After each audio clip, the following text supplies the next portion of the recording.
સાથે હું છું જિજ્ઞાસા। તમે સિગરેટ ન પીતા હો તો પણ કોઈ તમને પરાણે 3 સિગરેટ પીવડાવી દેતો। હકીકતમાં અમદાવાદ મ્યુનિસિપલ કોર્પોરેશન અમદાવાદીઓ સાથે આવું જ કંઈક કરી રહી છે। અમદાવાદની હવામાં રોજની 3 સિગરેટ જેટલું પ્રદૂષણ આપણે શ્વાસમાં લઈ રહ્યા છીએ। એટલે તમારે ન છૂટકે પણ અમદાવાદ મ્યુનિસિપલ કોર્પોરેશનના અધિકારીઓ અને શાસકોને યાદ કરવા જ પડે, કેમ કે આ લોકો તમને રોજ એક ગિફ્ટ આપે છે, ધુમાડાની, પ્રદૂષણની, જે લઈને રોજ તમે ઘરે કે ઓફિસ જાઓ છો। તમને નવાઈ લાગશે કે હવે અમદાવાદ પ્રદૂષણ મામલે દિલ્હી જેટલું જ ખતરનાક બની રહ્યું છે। सीने में जलन, आंखों में तूफान सा क्यों है? इस शहर में हर शख्स परेशान सा क्यों है? આપણે અમદાવાદ મ્યુનિસિપલ કોર્પોરેશને કામ જ એવું કર્યું છે કે દરેક અમદાવાદી પરેશાન જ થઈ જાય।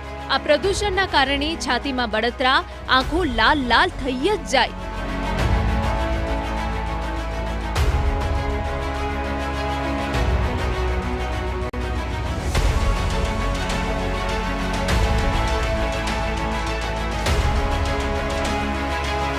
વાત આપણે અમદાવાદની કરી રહ્યા છીએ। અહીંયા નારોલથી પીરાણા તરફ જતા માર્ગની હાલત કેવી થઈ ગઈ છે એ તમે જોઈ જ શકો છો। અહીંયાથી જેણે પસાર થવું હોય તેણે આંખોમાં બળતરા, શ્વાસમાં પ્રદૂષણ ફરજિયાત લઈને જવું પડે।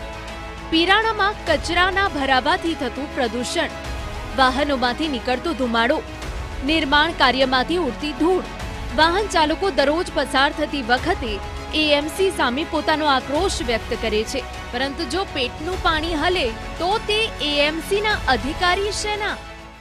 એર પોલ્યુશન વધી રહ્યું છે, તેને જોતા આવનારા દિવસો ખૂબ જ ચિંતાજનક બની શકે છે। પીરાણા વિસ્તારના આ દ્રશ્યો છે કે જ્યાં ડમ્પિંગ સાઇટની આજુબાજુના વિસ્તારમાં સાંજના સમયે ધૂળના ગોટે ગોટા ઉડતા હોય તે પ્રકારના દ્રશ્યો છે। કદાચ એર પોલ્યુશનનો આંક અહીં જો માપવામાં આવે તો તે આખા અમદાવાદમાં સૌથી વધુ હોય અને દિલ્હીની બરોબરનો હોય તે પ્રકારનું હાલના તબક્કે લાગી રહ્યું છે। ગુજરાતની આર્થિક રાજધાની ગણાતા અમદાવાદની આ હાલત છે। આપણું આ શહેર પણ હવે દિલ્હીની જેમ જ વાયુ પ્રદૂષણના ગંભીર સંકટનો સામનો કરી રહ્યું છે। હાલમાં ખાસ કરીને પીરાણા વિસ્તારમાં હવાની ગુણવત્તા ચિંતાજનક સ્તરે પહોંચી ગઈ છે। એર ક્વોલિટી ઇન્ડેક્સ 100ની ઉપર રહેવાના કારણે આ વિસ્તારમાં રહેતા લોકો માટે શ્વાસ લેવાની સમસ્યા ઊભી થઈ રહી છે।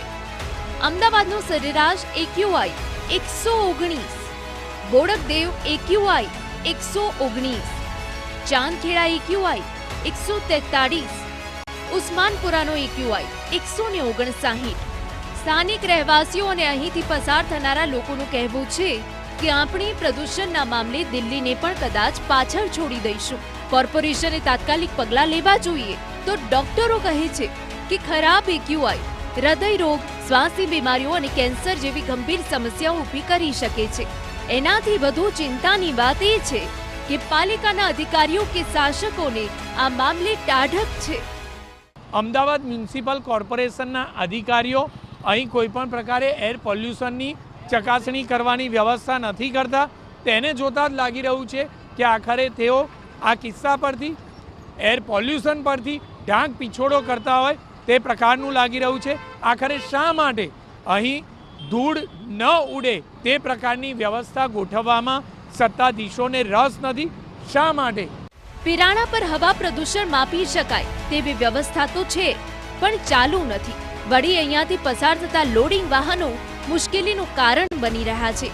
બીજી તરફ રસ્તા ઉપર કોઈ જ પ્રકારની સફાઈ કરવામાં નથી આવતી, જેના કારણે દિવસે ને દિવસે પરિસ્થિતિ વધુ વિકટ બની રહી છે। જો કે TV9 જ્યારે આ મામલે કોર્પોરેશનના શાસકોને સવાલ કર્યો તો તેમનું કહેવું છે કે પ્રદૂષણ ઘટે તે માટે પાલિકા આયોજન કરી રહી છે। પોલ્યુશનને ડાઉન કરવા માટે મિફ્ટનો ઉપયોગ પણ કરતા હોઈએ છીએ, પરંતુ આવનાર સમયગાળા દરમિયાન રાહદારીઓને વધારે તકલીફ ના પડે એટલા માટે ત્યાં ઘનીકરણ વૃક્ષો વધારે માત્રામાં વાવવામાં આવશે। તદુપરાંત મિફ્ટની મદદથી પાણીનો છંટકાવ વધારે થાય જેથી પોલ્યુશનની માત્રા ઘટે એ માટે મહાનગરપાલિકા દ્વારા જે અત્યારે મિફ્ટથી પાણી છાંટવામાં આવે છે તેમાં વધારો કરવામાં આવશે, જેથી રાહદારીઓ જે ત્યાંથી પસાર થાય છે તેને કોઈ તકલીફ પડે નહીં। સવાલ એ થાય કે જ્યારે તમે પૂછો ત્યારે જ વ્યવસ્થા કરવામાં આવે। એર ક્વોલિટી ઇન્ડેક્સ આટલો વધી ગયો ત્યાં સુધી શું કર્યું? લોકોના સ્વાસ્થ્યની ચિંતા કેમ પાલિકાને નથી? લોકો ટેક્સ આવા પ્રદૂષણ માટે ભરે છે? કેમ અધિકારી કે શાસકો સમસ્યાની ગંભીર નથી ગણતા? અમદાવાદ મ્યુનિસિપલ કોર્પોરેશનની કામગીરી વિશે જનતામાં એક છાપ છે કે લાલીઓ લાભ વગર લોટે નહીં. મતલબ કે આ પ્રદૂષણની સમસ્યા દૂર કરવામાં લોકોને ફાયદાની વાત છે, પણ એનાથી ભ્રષ્ટ અધિકારીઓ કે શાસકોના ગજવા ન ભરાય, ત્યાં કે કોઈને આર્થિક ફાયદો નહીં થાય, ત્યાં સુધી આ કામ થવું મુશ્કેલ છે. આંખ આડા કાન કરી અને શહેરીજનોને, નાગરિકોને ધૂળ ખાવા માટે મજબૂર કરી રહ્યા છે, તે સૌથી મોટો પ્રશ્ન છે. કેમેરામેન નિલેશ વગોરા સાથે જિગ્નેશ પટેલ, TV9 અમદાવાદ. તો અમદાવાદના વિવિધ વિસ્તારોનો હવાની ગુણવત્તા સૂચકાંક જોઈ લઈએ. AQIના સ્તરોને સારો, મધ્યમ, ખરાબ અને ખૂબ ખરાબ અને ખતરનાક એમ અલગ અલગ સ્તરોમાં વહેંચવામાં આવ્યા છે. તો આપણે એ જોઈ લઈએ કે કઈ કેટેગરી શેમાં આવે છે. તો સૌથી પહેલાં તો એ જોઈએ કે કયા સ્તર છે. 0 થી 50નું જો સ્તર હોય હવાનું, તો પછી એને સારું કહી શકાય. AQI એટલે કે એર ક્વોલિટી ઇન્ડેક્સ.